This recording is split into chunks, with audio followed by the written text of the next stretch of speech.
The CBS Radio Mystery Theater presents...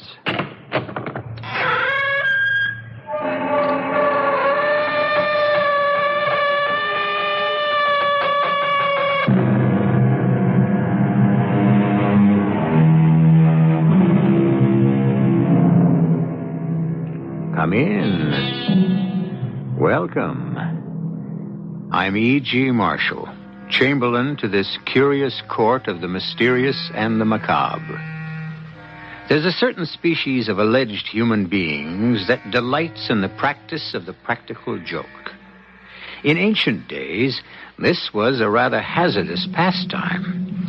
It was said the immortal gods frowned on jokers because they considered the practical joke something that only they themselves had the right to play. In a way, they may have been correct, since it can be argued that the gift of life itself was the greatest practical joke the gods ever played on mankind.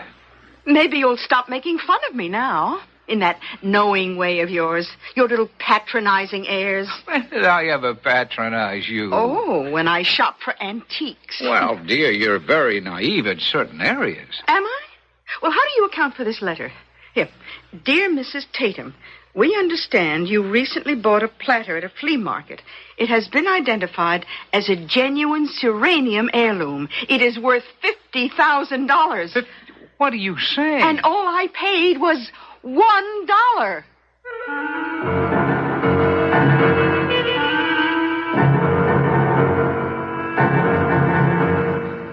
Our mystery drama, The Transformation of Joebee, written especially for the Mystery Theater by Sam Dann and stars Hans Conried. I'll be back shortly with Act One.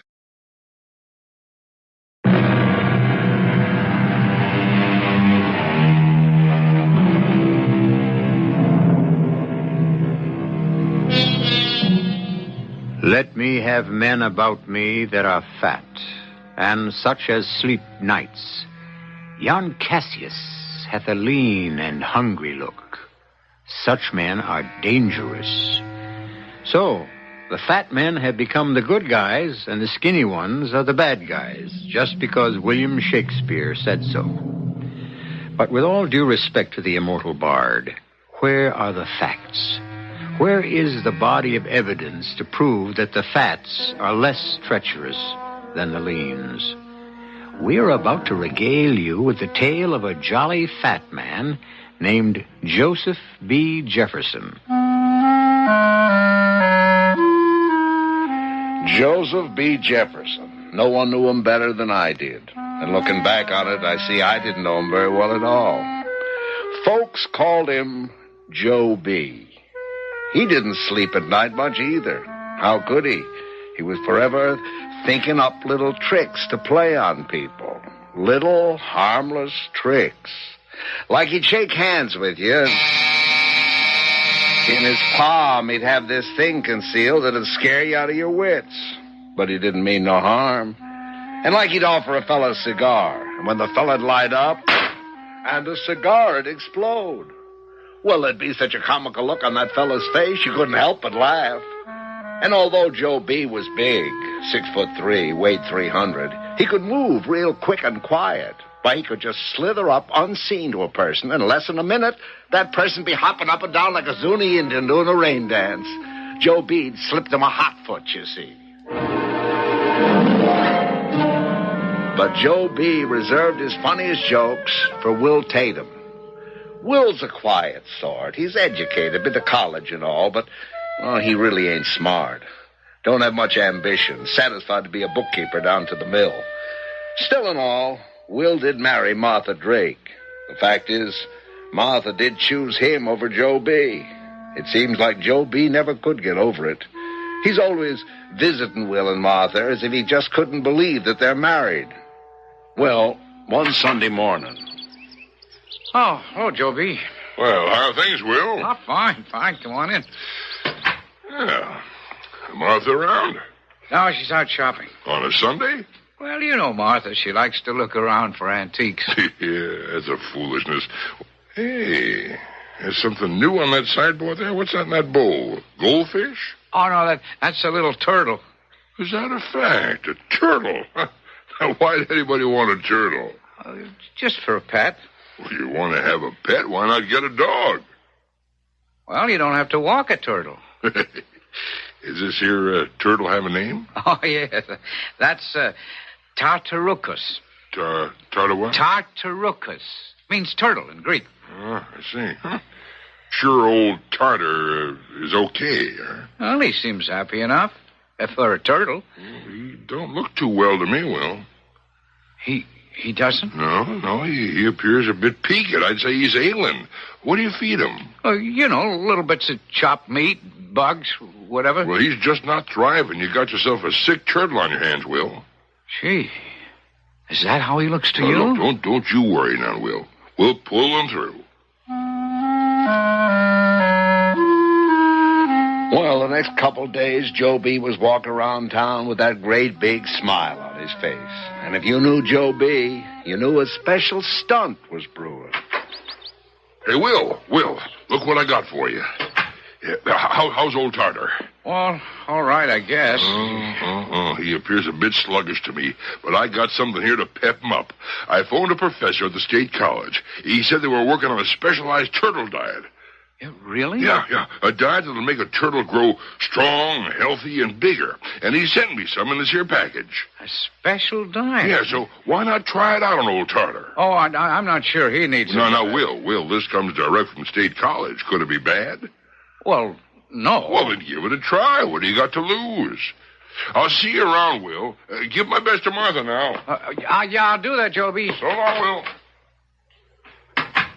I wonder what the ingredients of this diet could be. Probably highly concentrated protein. Will, now wait. Oh, Martha.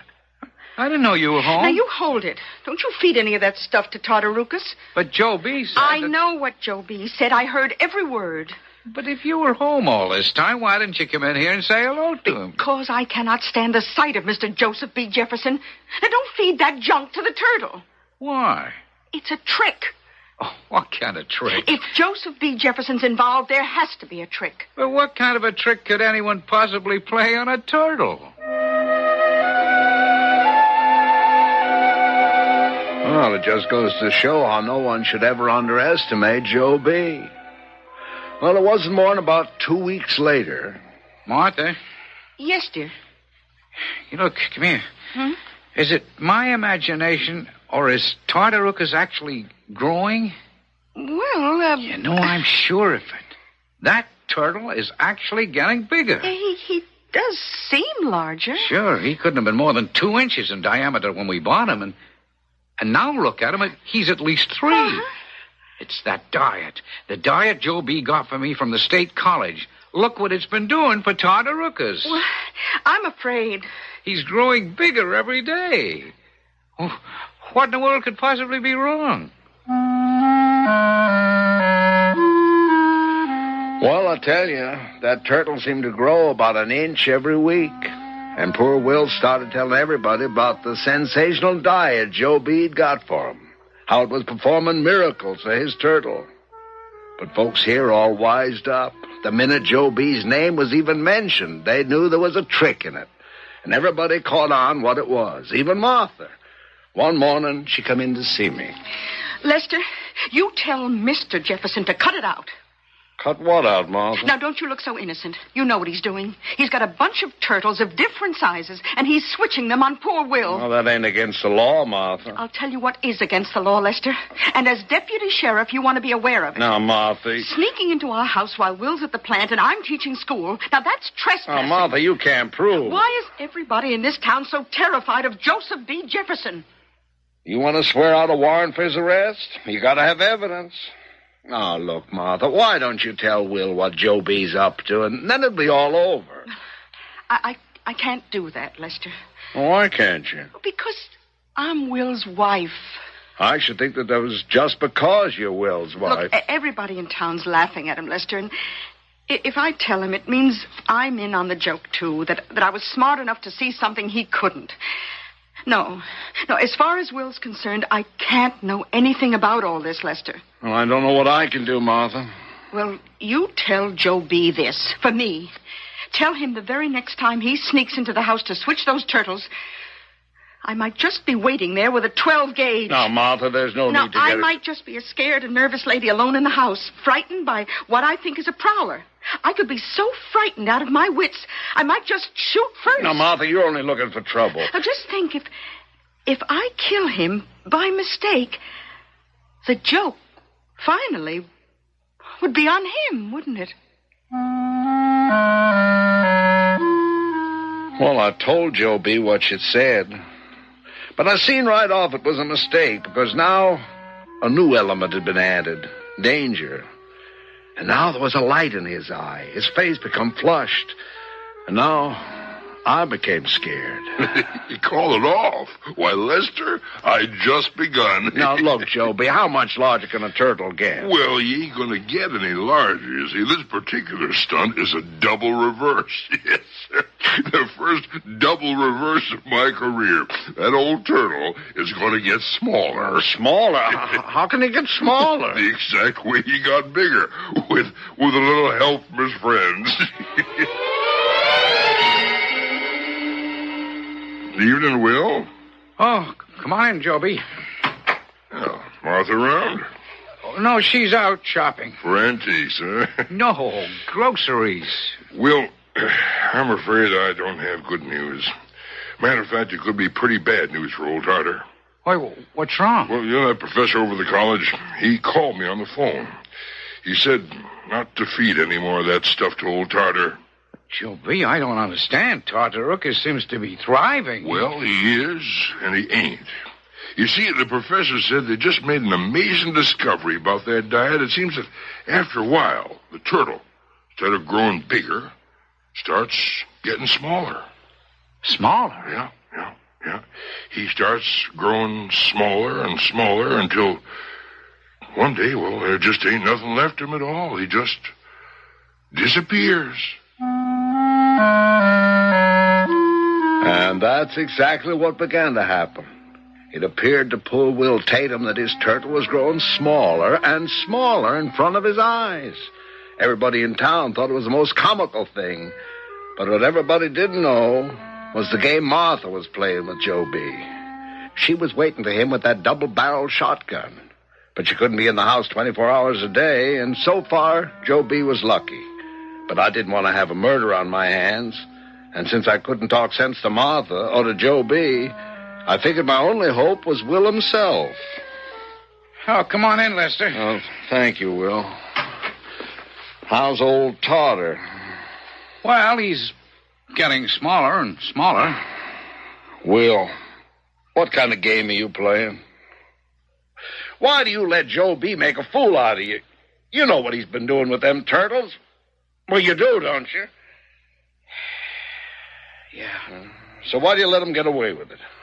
Look, Lester, I have to.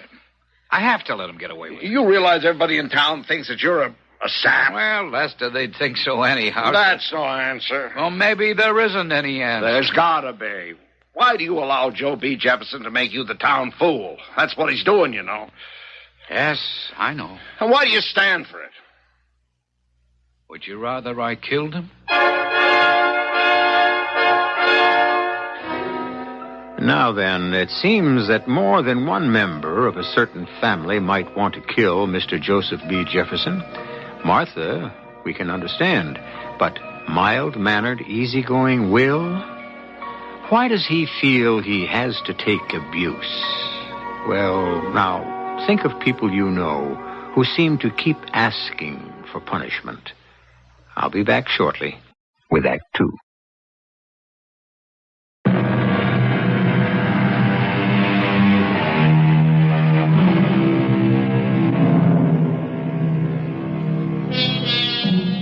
It has been written, tell one joke and you make 10 enemies. But that's only if you tell a joke. The figures really expand when you perform a joke. Joseph B. Jefferson, or Joebee, as he is unaffectionately called, is playing a joke on Will Tatum, and Will knows it. I can't understand what you're saying, Will. Why would you have to kill Joebee? In self-defense? Oh, you really lost me, Will. Joebee ain't threatening your life. Oh, but he is. How? Lester, why does he play practical jokes? Why? Because he's full of fun. He's filled with hate. Oh, now, Will. It's how he expresses his hostility. Each joke is intended to bring pain and embarrassment to another human being. Now, Will. He hates people. Oh, that's going a bit far. You know I'm right, Lester. It's his way of wounding, even killing people. And we have to let him do it. You know why? Because if we stopped him, he'd have to do it in earnest. Oh, now you lost me. Oh, no, you understand me. You just don't want to accept it, but you understand it. He hates me. First of all, because I married Martha. Oh, now, he never did have much of a chance with Martha. But he thinks he did. Second, I'm different. I read books. I have crazy ideas. Will, aren't you making too much of this? He has to have this outlet for his hatred, you see? Now, suppose I'd nipped this whole turtle thing in the bud. Suppose I called the turn every time he pulled one of his jokes. I would eventually force him, provoke him, into physical violence. And then it would become a matter of kill or be killed. Oh, I wish there was something I could do. It keeps on building inside him. The urge to hurt people becomes stronger, and he has to satisfy it by becoming more and more complicated and expensive in his jokes. Well, he must have gone out and bought 15, maybe 20 turtles. All them little turtles look alike. Not exactly alike, Lester. Not like these. I tell you, a jeweler couldn't match pearls in a lady's necklace more carefully. And the sizes. Oh, that has to be subtle planning. It's perfect. He's an artist. But his mind, Lester, it's twisted. The time, the trouble, and now the very real risk he has to undergo. Well, I still say you have to stop it. He's making you look like a dummy. On the other hand, it's also known as turning the other cheek, isn't it? Oh, excuse me, Lester. Well, hi there, Will. I just thought I'd drop in to see how old Tartar's getting on. Not too good, Joebee. Well, hello there, Lester. Anybody being placed under arrest around here? Well, there's somebody that ought to be. Hey, now look at old Tartar. He did get just a mite smaller, don't you think, Will? Oh, poor old fella. Will, look at this. Look what I bought. Oh, I didn't know we had company. Well, good evening, Martha. Yeah, I was just going. What is that ugly old plate you got there, Martha? Is that one of them antiques you keep running after? Well, it's obviously a very old platter. The man said it was from somewhere in Central Europe around the 12th century. It doesn't matter. I only paid $1 for it. $1 for a beat-up tin thing like that? It's bronze. And you can see the designs on it. It looks like a coat of arms. Say, Martha, you may have stumbled across a real find. It must have been 2 days later when it all began, early in the morning, before Martha and Will had to leave for work. Joebee came to call. Martha, Will, I want you to listen to me and not interrupt till I've said my piece. I had a dream last night. Would you like a cup of coffee, Joebee? I seen an angel dressed in white and holding a sword. The hilt was gold and the blade was made of fire. And this angel said to me in a voice as sweet as honey, but at the same time edged with steel, Joseph B. Jefferson, you change your ways here. You stop playing them practical jokes on people, or you will roast an everlasting flame of hell. Will, Martha, can you ever forgive me? Forgive you? Now, what is this all about, Now, forgive me for the stunt I pulled on you with that turtle. I've been switching 15 of them back and forth. Forgive me for all the pain and embarrassment I've ever caused you. Oh, Joe. Now, starting today, I'm beginning a new life. I want to be your friend. I mean, a real friend. And I want you to be mine. Oh, Joebee, I can hardly believe what I'm hearing. I can hardly believe what I'm saying, Martha, but will something come over me, a kind of a transformation. Oh, Joebee, Will and I, we would truly value your friendship. For the next week, all you could hear around town was the transformation of Joebee. Folks could hardly believe it, but there was Joebee, smiling, gentle, kindly, a new Joebee, a fellow who could just not do enough for you. I said to myself, if this is a practical joke of Joebee's, sure, it's the biggest one of them all. But what could he gain by it? Well, one morning he was having breakfast with Martha and Will when Joe Purley, the letter carrier, knocked on the door. Morning, Miss Tatum. Oh, what can I do for you, Mr. I got Purley? a letter here. I think maybe it's too important to leave in the box. Never did handle such a letter in all my entire life. That's a handsome envelope, ain't it? It's made out of parchment, and your name and address is engraved. You see, there's this, well, it looks like some royal coat of arms right here. Oh, thank you, Mr. Purley. But if it turns out there's anything in this envelope that concerns you, I'll send for you immediately. Good morning. Morning. Will. Yes, Will, Martha? what do you make of this? Hey, that's something. Well, we'll open it. Well, it's almost a pity to tear this envelope. What could it be? Oh, what does it say? Let me see. Here, dear Mrs. Tatum, an heirloom of purely sentimental value, which has been in our family for some generations, disappeared some time ago. I have traced it to the United States and, by a fortunate stroke, to you. I am interested in buying it, and I offer you $500.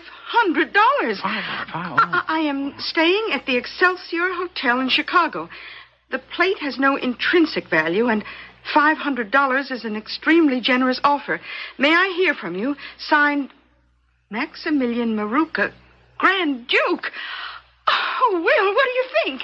Gee, well, what a stroke of luck. And it only cost me $1. Hey, let's send this guy a letter immediately. Well, what, Joebee? well, it's your platter, your decision. But why should this fellow offer you $500 for that junky platter? Well, obviously, it's a family heirloom. Obviously. Why? Because he says so? Well, why $500? Why not $50? Why not $1,000? Who is he anyhow? It says here, Prince Maximilian Maruca, the Royal House of Serenia. Serenia? Where is Serenia? I never heard of it. Well, still, a man wants to offer us $500.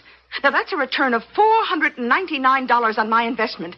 Are you saying not to take it? All I'm saying, Martha, is sleep on it. Well, Martha and Will, they couldn't sleep on it. They was too excited. $500 was like a fortune. Well, you sleep on it? Yes. Yeah, and we decided to take the man's offer. Well, if that's what you decided. I'll write this fellow, Prince Maximilian, in the Excelsior Hotel in Chicago. No, you can do better than that, honey. You can call him up. Oh, that's right. Oh, hello? I want to place a long-distance call to the Excelsior Hotel in Chicago to a Prince Maximilian Maruca. Right. Well, just think all the things we could do with that $500. Oh, my goodness, she's ringing the hotel now. And the clerk is answering. Oh, see who that is, Will? Yeah, sure, I will. Oh, my goodness, the clerk is ringing the prince's room right now. Morning, folks. Got another important-looking letter. One of them real classy parchment envelopes. Oh, thank you, Mr. Purley. Oh, it must be another letter from the prince. Open it, dear. See what he says. It's answered. The phone is answered. Hello? Oh, my goodness, it's the prince. Oh, Martha. Yes, Your Highness. I'm Mrs. Tatum. Martha. I got your letter. Yes, sir. Your offer is acceptable. No, Martha, this is a letter from the Grand Duke Tycroft, who offers you $1,000 for the platter. What? $1,000. Oh, Prince, Your Highness, I'll call you back. What does that letter say? Well, it says, Dear Mrs. Tatum, we are tracing a valuable relic of our country's past. We have reason to believe you may have bought it at a flea market. Enclosed is a picture. If it is the same platter, I will offer you $1,000 for it. Sincerely, the Grand Duke Vasil Tycross Hotel, Imperial, New York City. Oh, Will, you realize what this means? It means we can get $1,000 $1,000 for it. Only, Martha, you already agreed to sell it for $500 to the prince. I agreed to no such thing. He accepted his offer. If you'll excuse me, Will, Martha didn't exactly accept. She said his offer was acceptable. That's merely a statement of fact, not intent. Ethically, she accepted his offer. But we can get twice as much from this new person. Martha, a promise is a promise. But it's $1,000 against $500. Money isn't everything. You talk as if it's nothing at all. Sometimes, Will Tatum, it might be well for you to get your head out of the clouds. Oh, Martha, Will. Will, you two shouldn't quarrel over money. But they did quarrel. They quarreled long and loud. And you should remember they were both folks who never quarreled at all. And the letters came from Chicago, from New York, from the Prince, from the Grand Duke. Dear Mrs. Tatum, if my original offer is insufficient, I will raise it to $1,500. It is of the utmost importance that my family recover this precious heirloom. I offer you $2,000. $5,000. Signed, Prince Maruka. It's $10,000. Grand Duke Tycroft. And you, Will. You wanted to sell this platter for $500. Now when I get this $50,000... 50? You've only been offered 10. These two men need that plate. I tell you the bidding will reach $50,000. More. I've never seen you like this, Oh, Martha. I'm glad I listened to Joebee. There's a man with brains. All right, now stop right there and now. It's a stunt. What? How? How could it be a stunt? Well, you said the magic word, Joebee. I don't understand. Joebee's been trying to tear me down in your eyes ever since we've been married. You know it. The direct attack doesn't work, so he switches tactics. What kind of tactics? Well, it's working, isn't it? We're quarreling with each other. This house has become unpleasant, uncomfortable. Will, I still Honey, don't... it's the old catch flies with honey routine. Now, that platter you picked up at some flea market gave him an inspiration. So he's been writing you these phony letters. Phony? Of course they're phony. They have to be phony. But, Will, I've spoken to both the Prince and the Grand Duke in Chicago and New York. Now, phony. He hired actors. But, Will... Martha, I can prove it. Beyond the shadow of a doubt.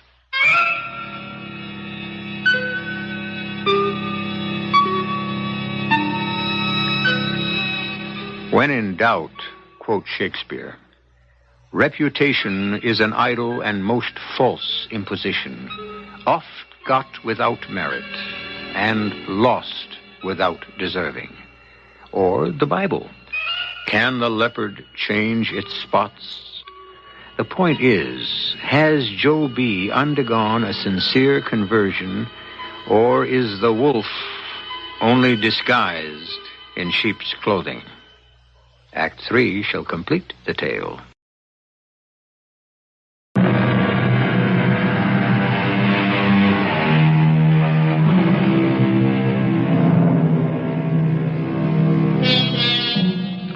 Everyone dreams of finding a Rembrandt in some old dusty attic, or stumbling on that rare, forgotten first edition, or that priceless coin or stamp.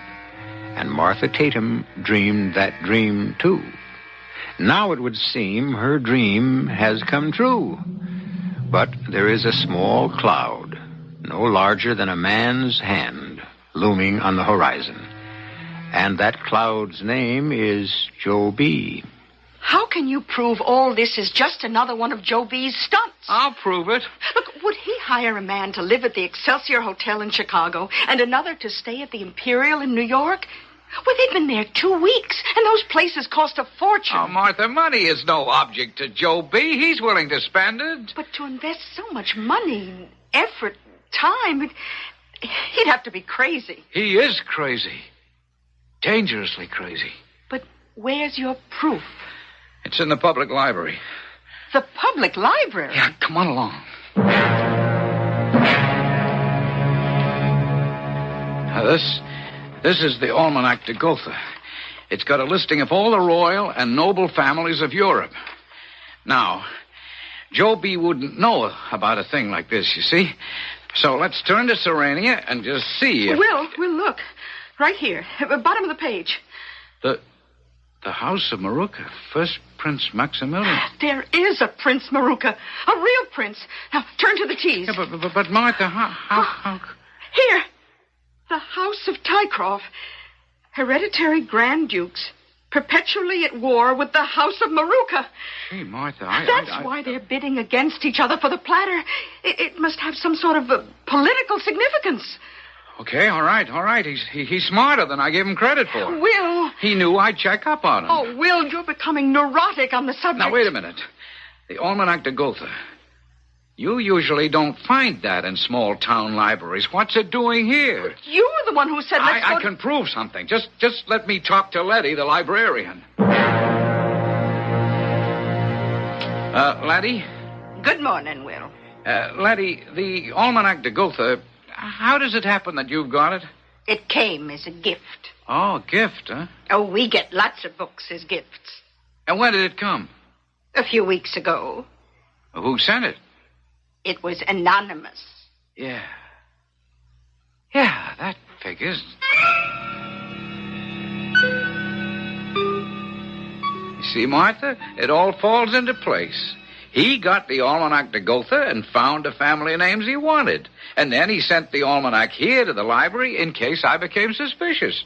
Will, are you sure you're all right? And now the story's all over town. You're being unreasonable. The bidding will go up to 100,000, and then the whole thing will collapse and be exposed for the practical joke that it is. The biggest practical joke Joebee ever pulled. Oh, Will, leave Joebee out of this. He's reformed. He has nothing to do with it. No. But you always wanted to believe good of everyone. Everyone except Joebee. I can prove he's at the bottom of it. You haven't been able to prove anything yet.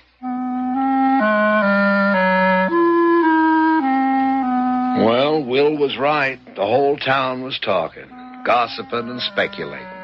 And people just couldn't get over Martha Tatum's good luck.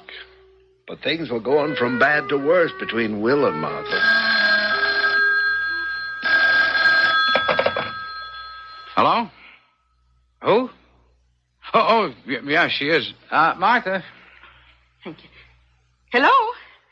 Oh, yes, Paul. Surely. Now, I wanted the sofa in blue. And how about lime for the drapes? Lime, yes. Well, we can talk about it tomorrow. Bye now. What can we talk about tomorrow, Martha? And who is Paul? Oh, he's a new interior decorator in town, and he's designing our new home. What new home? The one we're going to buy. With what? With the money we're getting from the plate. But, Martha, we're not getting any money. The whole thing's a fraud. Oh, the bidding is already up to 30,000, so it shows what you know. Martha, what's happened to you? You've lost your head. You're not going to get any money. Joebee. This is to be his greatest stunt. Will, if you speak one more word against Joebee, I'll never talk to you again in my life. Well, Will, what are you doing here? What am I doing here?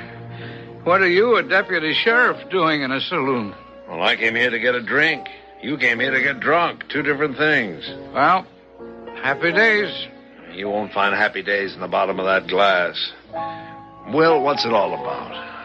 Martha, you see, Lester, Joebee's going to make her and me the laughingstock of this town. This royal plate stunt of his, he'll make Martha look like such a fool. And when it suits him, he'll tell everybody how he worked. Oh, I can't believe... Remember when I told you he was progressing from a hot foot and exploding cigars? The stunts would get grander and more elaborate, more expensive. Yeah, but you have to have proof, Will. I have the best proof in the world. The feeling in my bones. Okay, maybe you're right.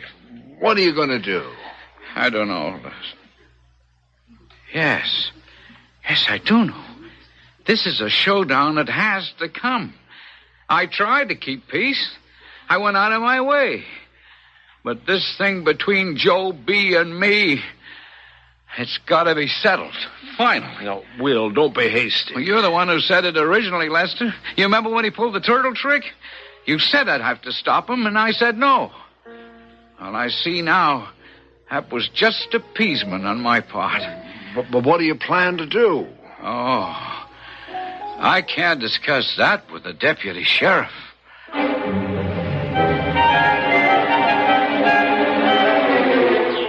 Morning, folks. Here's your usual mail from their royalties and the rest of it. Thank you, Mr. Pearly.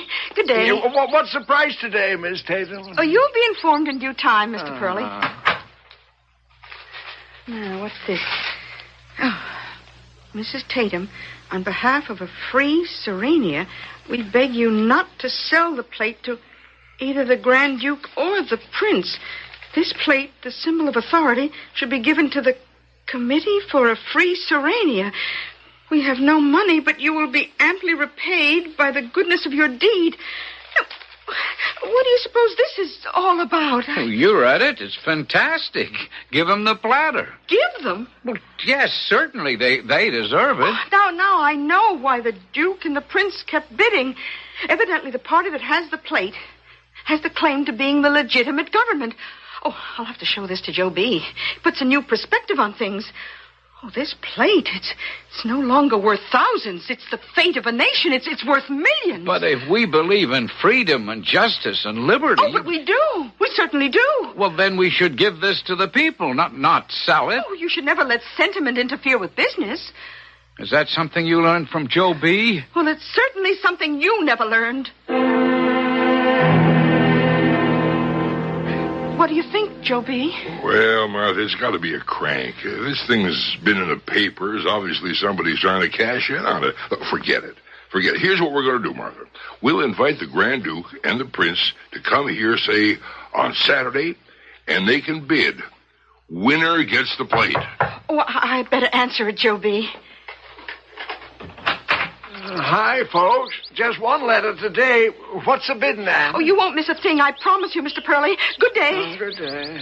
Oh, this envelope, it looks the same as the one I got the other day. It is the same. Listen, dear Mrs. Tatum, the plate belongs to the people. We will use any means to recover it.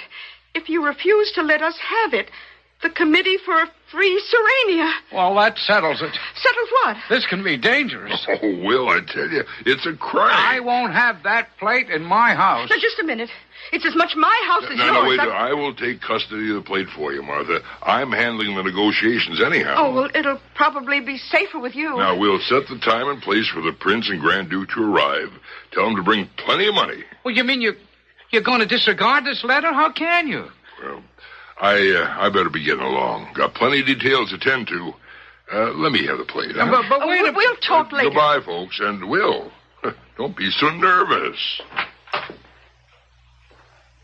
Martha, get out of it. Out of what? Give the plate to the committee, whoever they are. And give up $1 million? Martha, there isn't any $1 million. Come Saturday, you'll be waiting for the phony Prince and the Grand Duke, and nobody will show up. And then Joebee will start laughing out loud in public and start telling how he did it. Well, let me show you how wrong you are. You say the Grand Duke is phony. The Prince is phony. The plate is phony. Yes. Then if it's all phony, why isn't the Committee for Freedom or whatever phony too? You see? You can't answer that. Well, from here on, a lot of things can't be answered. Because that night, I was sitting in my office. I got a call from Letitia Haas, a librarian who lives down the street from Joebee. Lester, you better come quick. I think I've seen someone prowling around the outside of Joebee's house. And I'm not sure, but I think he might have had a gun. But just as I arrived at Joebee's house, I heard... I jumped out of the car. I ran into the house. Yeah, there was the heavy smell of cordite. A gun had gone off in here. And in the living room, lying dead on the floor, was Joebee. Yeah, all 300 pounds of Joebee. Dead.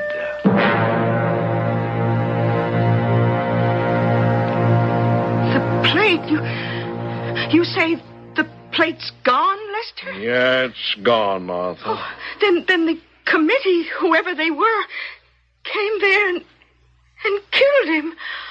Oh, poor Joebee. Yeah, poor Joebee. You better lie down, dear. Yes. Before you do, Martha, you say you were asleep when it happened? And Will? Yes, Will and I went to sleep at the same time. I see. Go get some rest, Martha. Yes, I will. Did you kill him, Will? Why would I kill him? Well, let us say you went over to his house. Why? To offer him a way out. Get rid of the plate by giving it to the committee or whatever. This means that poor Martha isn't left with egg on her face, waiting for the nobility to show up and offer her millions. He refuses. He wants you and her to be humiliated completely. So you shoot him. Now, Lester, why should I shoot the man who's helping my wife to become a millionaire? Will, you told me it had come to a showdown. You or him. His practical jokes had forced one of you to kill the other. Oh, but he reformed. He no longer played jokes. And what do you call this plate thing? Who says that's a joke? The names are real? Who says the letters are a fake? Who says the plate is a fake? It's gone, so we'll never know. You call the hotels in New York and Chicago. The Prince and the Duke, dead register there. Yeah, but we know... What do we know? Lester, we only know that my wife bought a plate at a flea market. From then on, she received a number of letters. One of them was threatening. And as a result, Joebee was killed. The plate is gone, and the whole thing is all over. Now, can we let it rest at that? Well, I suppose we'll have to let it rest at that. And there the matter rested. And who knows the truth? Was it a genuine antique plate? Did the royal houses and the revolutionaries try to recover it? Did Will write the last letters himself? If he did, he'd be a fool to tell. And basically, why should we even press him? Well, we'll have something interesting to tell you in just a few moments.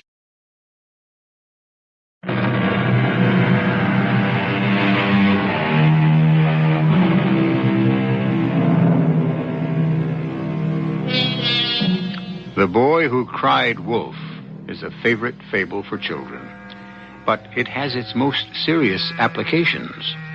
After all, adults who cry wolf, by virtue of their very age, have been crying it longer than children. So, here you had Joebee, Joseph B. Jefferson, a practical joker all his life. Had he reformed in the end, or was this his last and greatest stunt?